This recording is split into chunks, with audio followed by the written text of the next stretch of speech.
Je pense que tu peux y aller, Mathias, si ça te va.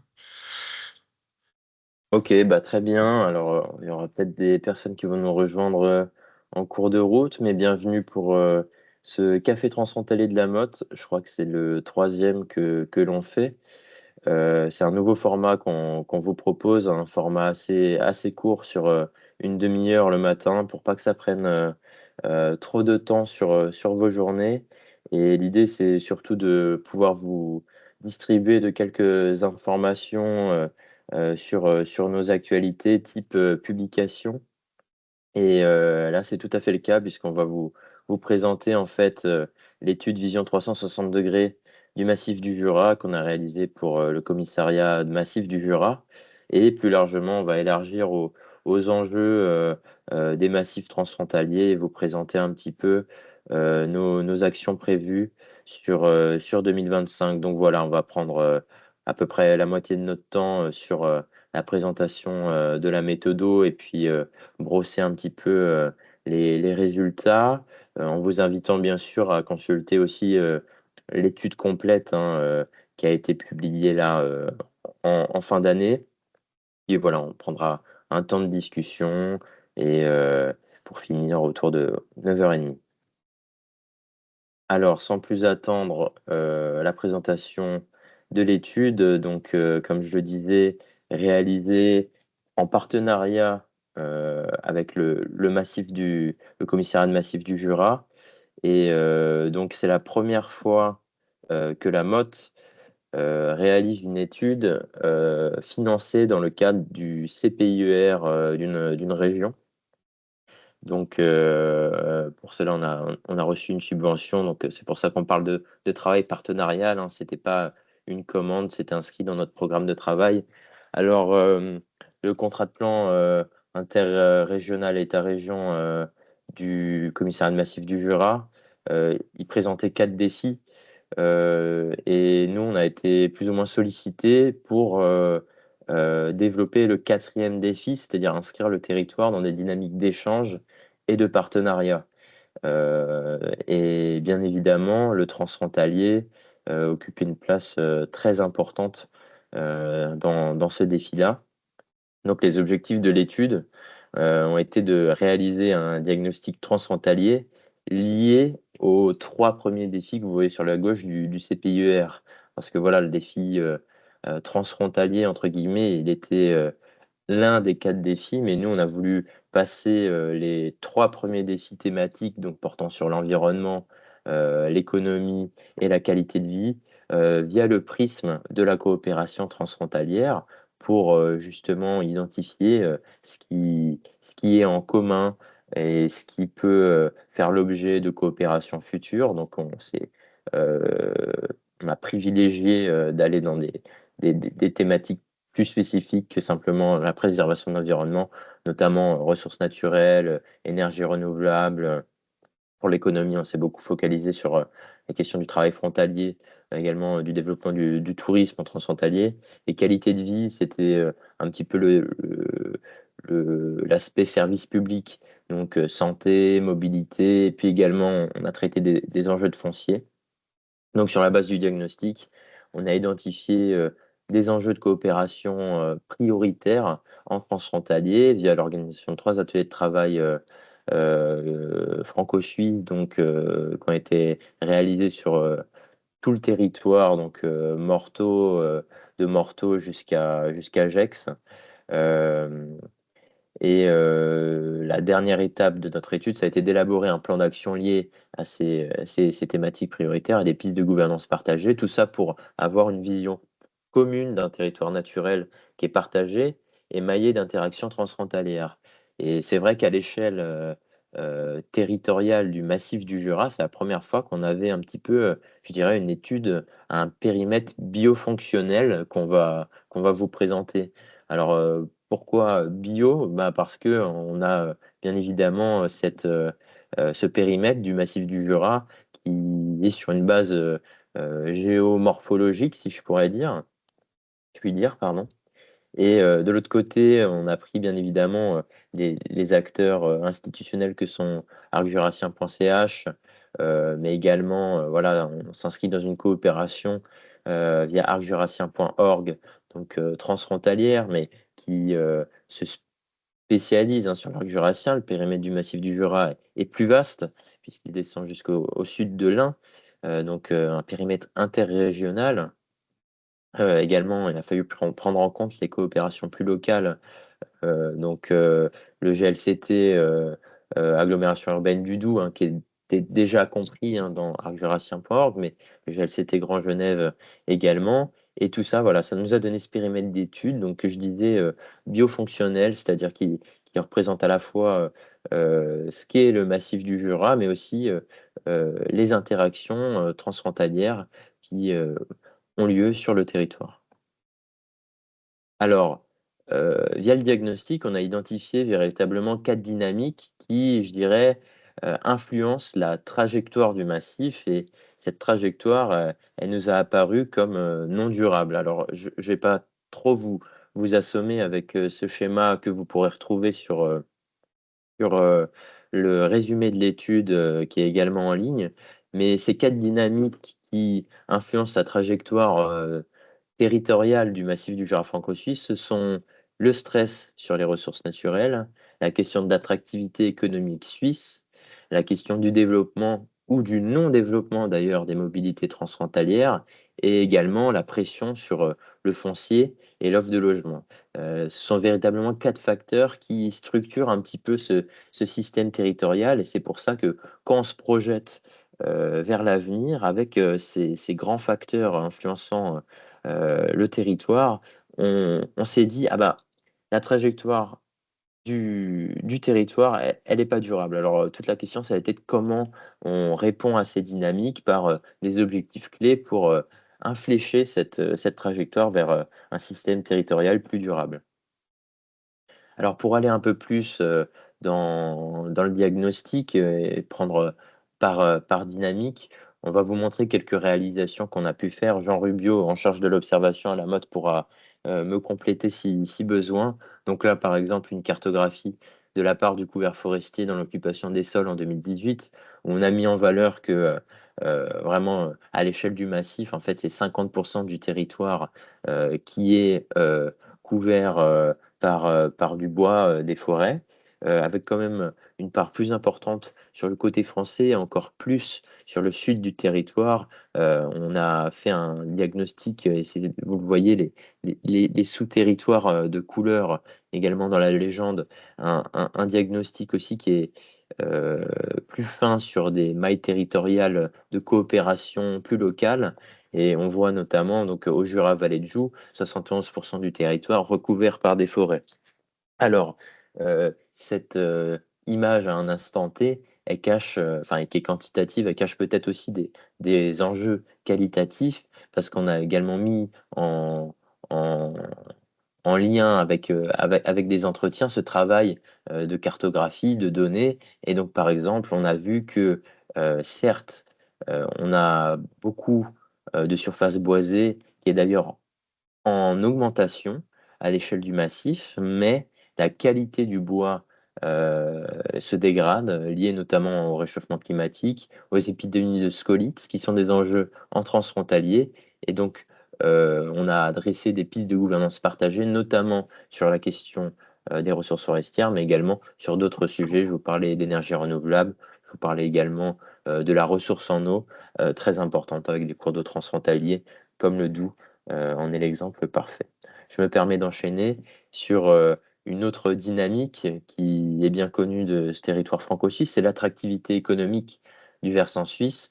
Donc là, on a mis en valeur, je disais de manière aussi quantitative, le nombre de travailleurs par EPCI à destination de la Suisse, avec, la part de frontaliers dans la population active, Heu, sur, heu, sur les communes, françaises, et puis la part de frontaliers dans l'emploi sur les communes suisses. Donc on voit, une véritable dépendance, hein, à ce travail frontalier, qui est, un phénomène de masse sur, l'ensemble du territoire, je dirais, puisque, voilà, on voit cet, énorme flux qui se dirige vers Genève, mais un flux, beaucoup plus, hem, divers mais tout autant important sur le reste de l'arc jurassien et qui est en évolution, hein. Entre 2013 et 2019, on a des évolutions très fortes, notamment au nord du territoire, hein, plus 26% sur le nord Franche-Comté, plus 22% sur le territoire Mont d'Or, donc au centre du territoire, autour de Pontarlier notamment. Mais au-delà de voilà, cet aspect quantitatif, on est aussi allé chercher l'aspect qualitatif. C'est le graphique que vous voyez sur la droite, la cartographie. Donc, la part des frontaliers à destination de la Suisse par grand secteur économique. Et ça donne des informations intéressantes, notamment avec une spécialisation plutôt sur le tertiaire au sud du territoire, autour du bassin genevois finalement. Et plus on va vers le nord, plus on a une spécialisation liée à l'industrie manufacturière, donc on pense notamment à l'horlogerie évidemment. Et donc ça donne des informations très intéressantes sur les questions de formation, notamment les questions de métiers en tension. Donc voilà, tout ça, ce sont des informations dont on ne disposait pas encore à cette échelle du massif du Jura, parce que on sait qu'il y a l'OSTAGE, qui est l'Office statistique transfrontalier de l'arc jurassien. On a également un office statistique transfrontalier à l'échelle du Grand Genève.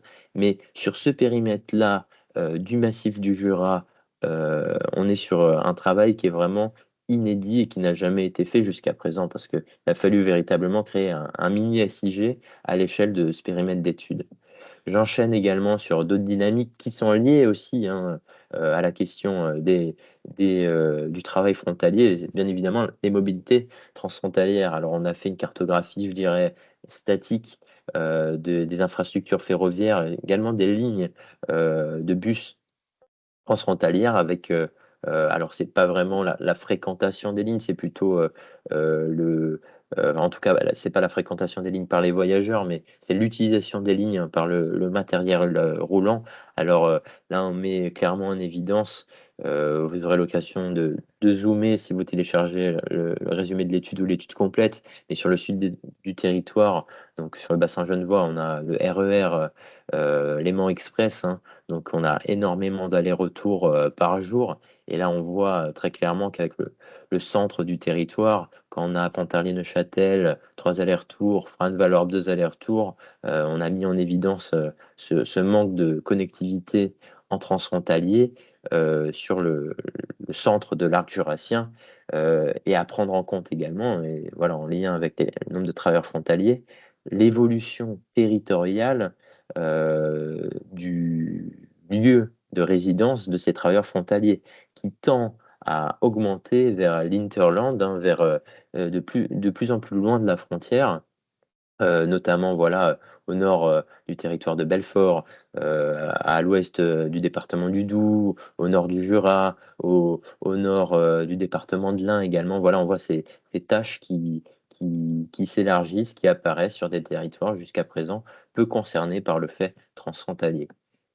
Et la dernière dynamique qu'on a souhaité heu, exposer, c'est la question de la pression sur le foncier et sur l'offre de logement, avec une carte qui est très parlante, je trouve, qui montre le plus l'effet frontière, je pense, de toutes les cartes qu'on a pu réaliser. C'est la carte de gauche, donc le taux de maisons individuelles dans le parc de logement, et on voit vraiment une différence de culture dans la production de l'habitat, la production du logement, avec les maisons individuelles à plus de 50 dans la majorité des communes françaises, et ce qui n'est pas du tout le cas, hein, en Suisse. On a beaucoup plus de logements collectifs. Alors, peut-être à mettre en lien aussi avec une efficacité foncière est meilleure en Suisse, ou du moins plus efficace en Suisse qu'en France. Sur la carte centrale, on a la part des surfaces artificialisées en 2018 par rapport à la surface totale d'une commune. Et qu'on voit certes une part plus artificialisée en Suisse et quelques pôles d'artificialisation, je dirais, côté français, mais c'est une carte qui est intéressante à voir aussi en comparaison avec d'autres années, donc plus anciennes, et on voit qu'on a effectivement de plus en plus d'artificialisation sur ce territoire du massif du Jura, côté français en tout cas. Et voilà, mettre en perspective cela avec une question des prix, prix au mètre carré, et on voit un côté français, plus on se rapproche de la frontière, d'autant plus on va avoir des prix de logement qui sont importants. Donc voilà, sur ces dynamiques transfrontalières qu'on a pu mettre en valeur. Et donc, pour répondre à ces dynamiques qui nous semblent créer un système territorial non durable, 4 grands défis qu'on a listés pour chacune de ces thématiques. Premier objectif, ménager les ressources naturelles et paysagères du massif transfrontalier. Deuxième, lié à l'économie, tendre vers un développement économique équilibré. Ensuite, accélérer le report modal des mobilités pendulaires transfrontalières. Et enfin, adapter les modes d'habiter en zone frontalière dans un souci de sobriété foncière. Pour répondre à ces objectifs, et ça va être ma dernière slide, euh, on a réalisé des plans d'action thématiques grâce à des ateliers qu'on a pu réunir. Donc 4 ateliers au total, je disais, de Morteau à Gex en passant par Prémanon et puis également Le Chenit en Suisse. Donc très rapidement sur la question des ressources naturelles, on avait des questions de gouvernance, notamment sur un dialogue sur la gestion forestière du massif ou sur l'amélioration de la qualité et la quantité des eaux pour chaque bassin hydrogéologique, la question de l'observation sur la gestion commune de l'eau, gouvernance également avec l'idée de fédérer des parcs naturels à l'échelle du massif du Jura. Sur l'attractivité économique, j'en avais parlé, il y a des questions de formation, donc mise en place de cursus de formation transfrontalier, et puis des questions aussi d'observation, donc l'étude sur le coût salarial en France et en Suisse, voilà, pour identifier le différentiel économique et socio transfrontalier. Question d'expérimenter des dispositifs pour réduire les différentiels d'attractivité en zone frontalière sur des métiers en tension. Question du tourisme aussi a été abordée, sur l'identité jurassienne, sur la question des mobilités, également de l'observation, donc identifier des chaînons manquants, notamment en car, pour faire des lignes de car en transfrontalier. La question de la gouvernance, donc créer des cadres de dialogue sur la mobilité transfrontalière locale, connecter les itinéraires touristiques doux et leurs offres en transfrontalier, donc encore une fois la question touristique. Et puis sur la question foncière, tout simplement, il y a un manque de stratégie commune, donc c'est vraiment l'établissement de stratégie transfrontalière sur l'habitat qui pourrait être bénéfique sur le territoire. Et sur l'ensemble de ces actions que je viens de vous lister, on a donné au commissariat de massif une fiche action, voilà, pour chacune de ces actions, pour qu'ils puissent s'approprier et donner aussi aux acteurs concernés des pistes de coopération. Donc voilà, notre appui sur le massif du Jura qui a été voilà, présenté là en une dizaine de minutes. Mais si vous le voulez, la synthèse est disponible en ligne, ainsi que l'étude complète, et ça vous permettra de plus vous plonger dans toutes ces cartographies, ces données et les plans d'action aussi qu'on a pu élaborer. Voilà sur la question de la présentation de l'étude massif. Alors je ne sais pas s'il y a des questions liées à l'étude ou pourquoi pas, et ça va être la partie juste après sur peut-être une question de réplicabilité sur d'autres territoires. On pense notamment aux massifs transfrontaliers hein, qui sont concernés, les Vosges, en tout cas dans leur partie nord.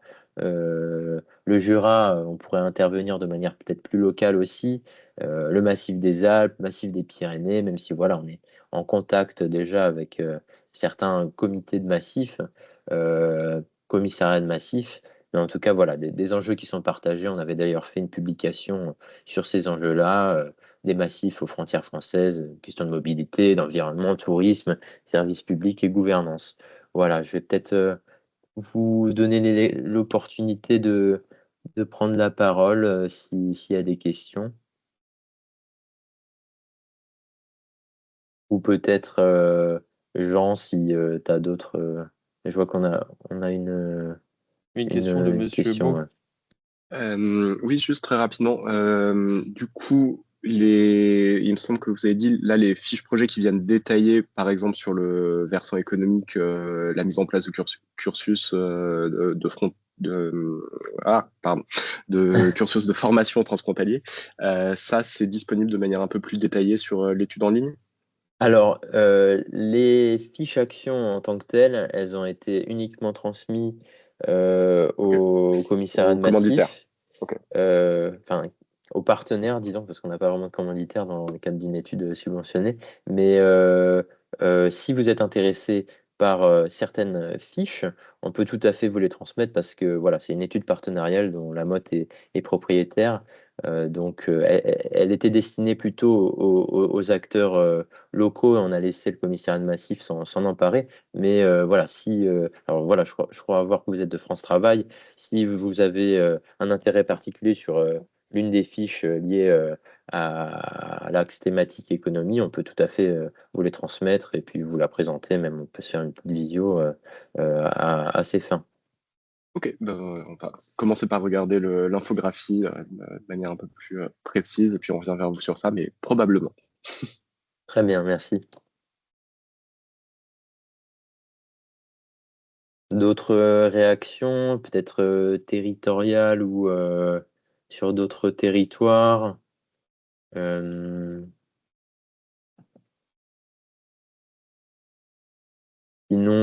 Jean, je ne sais pas si tu voulais compléter sur les questions d'observation, parce que c'est vrai que c'est un travail quand même. C'était une première hein, pour la motte et c'était assez unique comme périmètre d'étude. Bah, très rapidement, oui, enfin, on a commencé par constituer une base de données à partir d'observatoires transfrontaliers existants. Il y a le LOSTAGE, l'Observatoire statistique de l'arc jurassien, l'OST, l'Observatoire transfrontalier du Grand Genève, mais également des données de l'Observatoire des territoires de la NCT, et également pour le versant suisse, il y a l'Atlas du Bureau fédéral de la statistique. Et qu'à partir de ces données, on a essayé de constituer une base de données qui permettait d'avoir l'ensemble du périmètre du massif du Jura et son pendant et les territoires situés en Suisse correspondant à ce périmètre français. Donc et l'idée était également, comme Mathias tu expliques tout à l'heure, d'avoir des diagnostics à des échelles de proximité. Donc on a identifié ces 5 échelles de proximité qui correspondent également, dans le cadre du programme franco-suisse, à des zones fonctionnelles qui sont appelées PTIC, ces plans territoriaux intégrés de De coopération. coopération, ouais.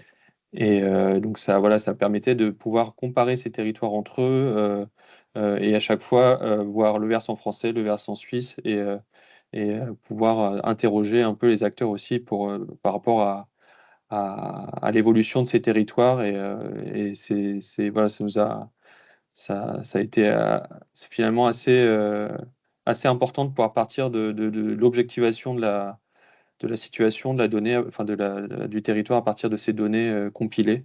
Et donc ça a permis de bâtir ce diagnostic et ensuite d'aller vers des sujets tels que Mathias les a décrits, qui nous a mené à la réalisation enfin, on est arrivé suite aux ateliers à une soixantaine de pistes projets qui ont ensuite été discutées avec le commissariat de massif pour arriver à une quinzaine de fiches développées avec les acteurs, les temporalités des projets, les financements possibles et voilà, les choses à mettre en place par rapport à telle ou telle action. Donc c'était assez, disons, opérationnel comme diagnostic et on espère que ça va servir notamment aux acteurs locaux dans le cadre de cette mission. Merci Jean de m'avoir complété là-dessus. Je vous propose qu'on passe à la suite, du coup, sur la question peut-être plus actuelle. Quelles actions de la MOT pour les territoires de montagne en 2025? Parce qu'effectivement, là, on vous a présenté une étude qui a été réalisée et financée dans le cadre du CPIUR, mais ce n'est pas du tout la seule modalité d'intervention de la MOT pour les territoires de montagne.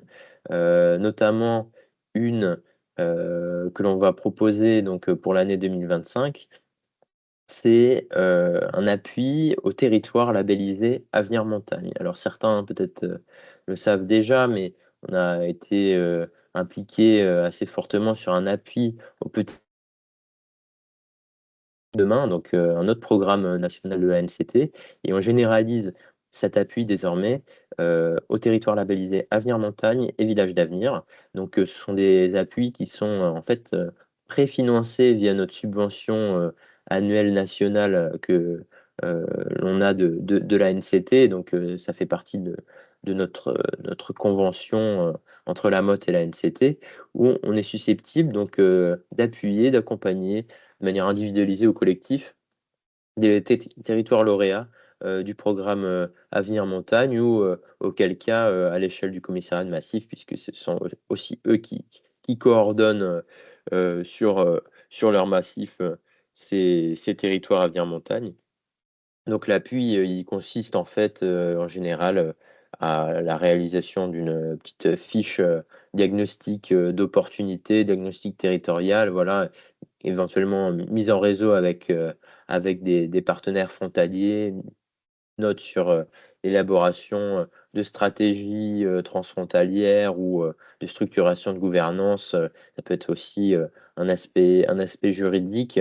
En tout cas, voilà, on est à la disposition de ces territoires lauréats du programme Avenir Montagne, et également donc Village d'Avenir et Petite Ville de demain. Mais bon, là, on est vraiment sur la question montagne. Et on voit hein, d'ailleurs sur la carte que vous avez à droite hein, qu'on a une forte représentation des territoires de montagne frontaliers qui sont labellisés Avenir Montagne. Hein. Donc voilà, c'est vraiment un focus qu'on souhaite mettre en 2025, surtout que on va avoir des événements plus ou moins dédiés, notamment notre prochaine Assemblée générale qui aura lieu en Savoie, donc les 1er et 2 juillet 2025. Ce sera notre 32e Assemblée générale, donc à l'invitation du département de la Savoie et du syndicat du Pays de Maurienne. Également noter que le congrès des élus de la montagne, organisé par l'ANEM, aura lieu dans les Pyrénées les 16 et 17 octobre 2025. Et donc, on va essayer de prévoir une participation lors de cet événement également. Mais dans tous les cas, vous êtes, et c'est le prochain événement, toutes et tous cordialement invités à notre prochaine Assemblée générale en Savoie. Voilà, je pense qu'on a tenu le timing. Et si vous souhaitez avoir plus d'informations, n'hésitez pas à me contacter. Je suis référent thématique sur les ruralités et la montagne à la Motte. Et dans tous les cas, vous allez recevoir ce petit PowerPoint par mail puisque vous étiez inscrit. Et également, il sera disponible en ligne sur notre chaîne YouTube. Voilà, je ne sais pas s'il y a éventuellement des dernières questions. Et si ce n'est pas le cas, on va pouvoir vous laisser. Merci, bonne journée. Merci à toutes et tous. Bonne Merci journée. à vous. Bonne journée. Oui, merci beaucoup. Merci beaucoup.